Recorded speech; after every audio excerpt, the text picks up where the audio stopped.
Hello, this is Paul Dumas with Optimized Local Search Services, and today we'd like to review the basic ways to add a post to our blog. This is a WordPress site.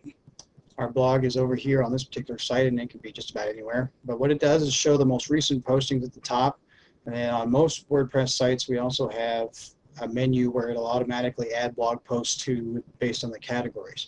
So first we have to decide what do we want to add to the post. Today we're going to add this new Facebook posting from this client, to create a post out of this to go into the blog so it can get indexed by search engines and be a permanent part of the website. First thing you have to do is log into your dashboard in WordPress using the login details provided to you by your webmaster. If we want to add a new post, there's a variety of ways of doing it. First, we would want to go to Posts. And these are listings of our existing posts, which we can always go in and edit at any time, but we actually want to add a new post. Up here is the title. The title is fairly important in terms of keywords. This will be the first thing that search engines look at and can impact traffic probably more than just about anything else that we can do with a posting. So what I'd like to do is actually pull this information, copy it, and we're going to take some of this out so it's not quite so long. Put that there. Down here is the body of the post with the basic editor. Depending on what kind of plugins you have, this editor may look a little different, but basically each of these icons is designed to function similar to like it would in a Microsoft Word or other type of word processor. It's WYSIWYG, so what you see is what you get for the most part. So what I'd like to do is go over and pull all of this information and copy it. Go back over here, paste it. Now if you look at this, the formatting of it's a little bit odd, so what I want to do is actually erase all the formatting out of this. So up here is the eraser. It allows us to do that, and then we want to make everything normal. These are where you can affect the headings of different things. So what we might want to do is make this part a heading 2. I don't recommend using a heading 1 because that title would be produced as a heading 1 depending on the theme that you're using, the template you're using in WordPress. Let's make this bold. And then I actually want to go ahead and add an image of this item. So what I do is I put the cursor where I want the image, whether it's on the left or right we can adjust later, but I want it to be on par, parallel with the heading here. Up here you'll see a little icon that says Add Media. I can either add media from the library, meaning an image that's already on the site, or I can upload an image from my computer. I happen to have already saved this image in my computer, so I'm going to go ahead and open that. And down here it allows you to create a title, now in store. The title can be important as I copy and put it into the alternate text. The title and alternate text can be important if someone's searching using Google Images or something similar to that, because search engines cannot read the content of an image, but they can read the alternate text. So down here I can adjust the size. This would be where I decide where I want it. I can have it left with text wrapped around it, in the center, or on the right. This one I think would look best on the right, so we're going to insert it into the post. So here's our image. It may be a bit too big, so if I click on this, I can actually go back into the editor and make it a little bit smaller.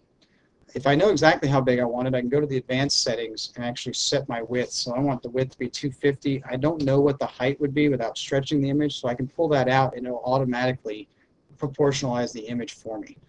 So here we have our image and here's our text. If I want to preview what it looks like before actually going live, up here in the right corner is a preview button, and it'll actually show me what this thing looks like.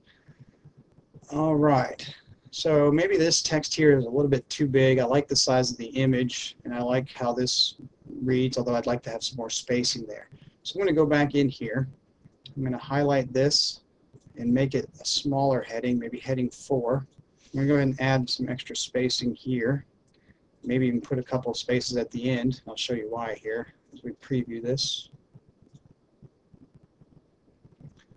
What it's done is add some more spacing at the bottom so that our share buttons stand out a little bit more.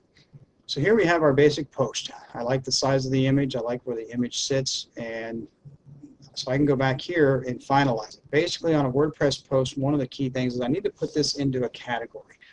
I've already got some categories that are in here. This would be a category I'd argue called It's Got Wheels. If I wanted to add a new category, I can type in the name of the category And if I want it to be a subcategory of something like a subcategory of toys, I can choose a parent category and make toys, or I can just, if I don't add a parent category, it'll make it a top line. And I would just do add new category and it'll automatically add it to it. Some folks would argue that adding tags is a good idea. These basically associate more keywords with this particular post. If you don't do the tags, it's not a big deal. You can certainly go in here and choose from other tags that have already been used in the site. As far as on our sites, we also have SEO settings. The way we set up our sites is these are actually populated automatically based on the content within the post, so you don't have to worry about these. So once I've got this thing ready to go, I have a couple of different options. I can schedule it for publishing, so if I put this in the future, it will not be live until that date and time, and then it'll automatically publish. So I could do 5 or 6 postings right now and then have them each individual one publish in consecutive days. If it's something that's time sensitive, I can even go back and put it back in the line and basically predate this so that it looks like it was published a year ago or a month ago or a day ago. I'm going to go ahead and leave this one to publish immediately. And once I hit the publish button, it is live on the site. So it's live on the site. Let's go check it out. We're back here. I need to refresh my site. On this particular site, the newest news items are listed right here. And there you can see we have our mini racer. I can also go directly into the blog, and there it is at the top. As new postings are added, it pushes down the older ones and puts the newest one on the top. One thing I'd like to show, if you're using our sites, all of our sites have this built in where you can embed a YouTube video. We use a YouTube plugin. So basically what we would do is, there's a short code, that's what it's called, that we have to put in. So we put YouTube in brackets. We go find the video that we want to use. There's not a video for this one, but I'm going to go ahead and use this as an example. If I play this video and go to YouTube to watch it. So if you're looking at the video here, we need to get the video link.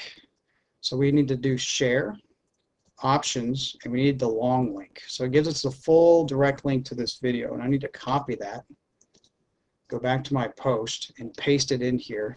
And then at the end, I need to do the bracket /YouTube, and that way it tells me to put the YouTube video into this post. If I wanted to move where it was, I can put this video pretty much anywhere, and I'll show you what it does. If I preview it, it'll literally fit that video in where I want it. If I need to resize the video, talk to your webmaster. There's some settings within the plugin that allow you to resize how a video shows. For the purposes of this, I'm actually going to make this posting live for the client, and I'm going to take out the YouTube video, but I did want to cover how we do that.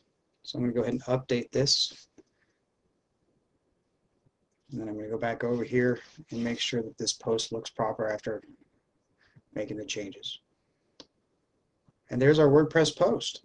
Obviously, there's quite a few more things we can do with a WordPress post. If you already have something written in Microsoft Word that you want to paste, here's a little paste from Word.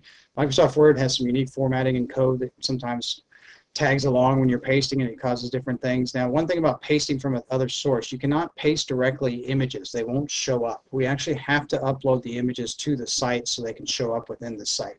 But you can certainly copy and paste any text that you'd like, and it'll include some of the formatting. You can reformat whatever you'd like to do. But that's basically the essential, what you need to know to add a WordPress post. Thanks for watching. Again, this is Paul Dumas with Optimized Local Search Services. Feel free to visit our site for additional training videos on how to use WordPress. Thank you.